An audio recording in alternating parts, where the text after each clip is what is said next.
This is lecture 4. In our previous 3 lectures, we already discussed about turning and related operation. In lecture 2, shaping and related operation, and in lecture 3 we discussed drilling and related operations. This is lecture 4 for you. Let's start the video. Introduction. Milling machine is one of the most versatile conventional machine tools with a wide range of metal cutting capability.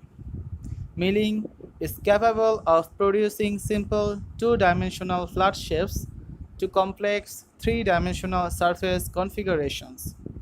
The following figure shows some milling products. So there are some figures, typical plants and shapes produced by various milling processes. The process. The milling process typically uses a multi-tooth cutter.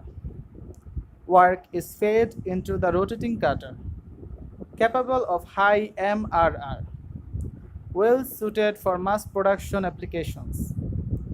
Cutting tools for this process are called milling cutters. Milling machines. Milling machines are among the most versatile and useful machine tools due to their capabilities to perform a variety of operations.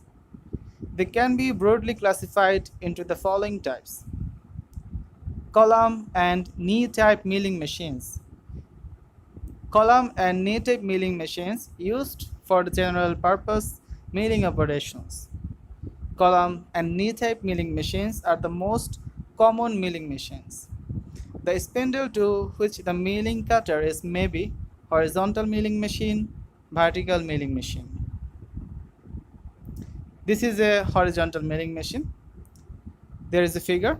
In the figure there are overarm, work table, saddle, knee, base, workpiece, column, arbor. Let's talk about them. Column. The column houses the spindle, the bearings, the gearbox, the clutches, the shafts, the pumps, and the shifting mechanisms for transmitting power from the electric motor to the spindle at a selected speed. Next, knee. The knee mounted in front of the column is for supporting the table and to provide an up or down motion along the jet axis. Next, saddle. The saddle consists of two slideways, one on the top and one at the bottom, located at 90 degrees to each other, for providing motions in the x-axis or y-axis by means of lead screws. In the figure, you can see here the saddle and the knee. Next, table. The table is mounted on top of the saddle and can be moved along the x-axis. On top of the table, there are some T-slores for the mounting of workpiece or clamping fixtures. Next, arbor. The arbor is an extension of the spindle for mounting cutters. Usually, the thread end of an arbor is of left-hand helix. Now, talk about vertical milling machines. There is a figure of vertical milling machine, and in the figure there are head, work table, column, workpiece, saddle, knee, and base.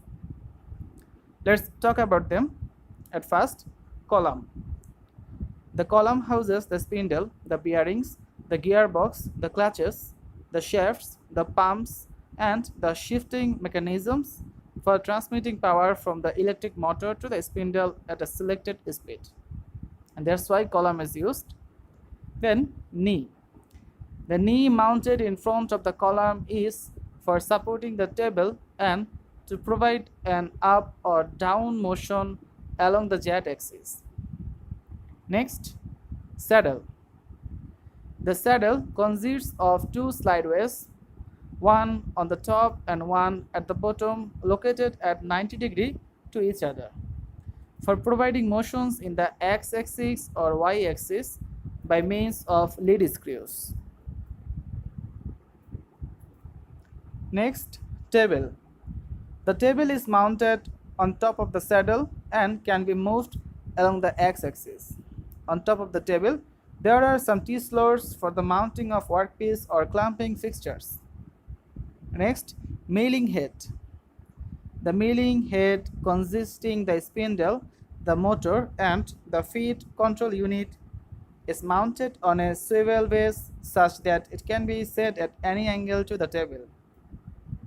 Next, ram.